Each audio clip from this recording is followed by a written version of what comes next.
मानवतेची सेवा, पुनर्वसनाचा आदर्श आणि सामाजिक परिवर्तनाचे प्रेरणास्थान म्हणून ओळखल्या जाणाऱ्या आनंदवनाला आज चंद्रपूर जिल्ह्याच्या जिल्हाधिकारी वसुमना पंत यांनी भेट दिली.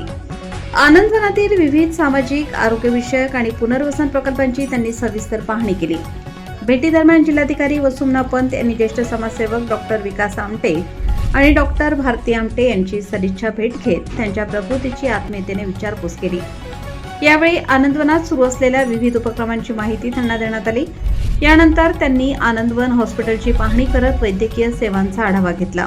रुग्णांशी प्रत्यक्ष संवाद साधून त्यांच्या अडचणी जाणून घेतल्या, तसेच उपचार व्यवस्थेची माहिती घेतली. रुग्णसेवेतील समर्पण आणि सेवाभावी वृत्ती पाहून त्यांनी समाधान व्यक्त केले.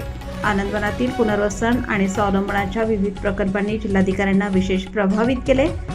समाजातील वंचित आणि दिव्यांग घटकांना मुख्य प्रवाहात आणण्यासाठी येथे राबवले जाणारे कार्य त्यांनी कौतुकास्पद असल्याचे नमूद केले.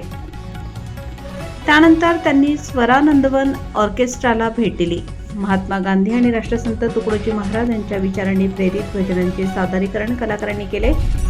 स्वरानंदवनातील कलाकारांची प्रतिभा, आत्मविश्वास आणि जिद्द पाहून जिल्हाधिकाऱ्यांनी त्यांचे विशेष कौतुक केले. यावेळी बोलताना जिल्हाधिकारी वसुमना पंत यांनी आनंदवन हे प्रेरणादायी कार्याचे केंद्र असल्याचे सांगितले.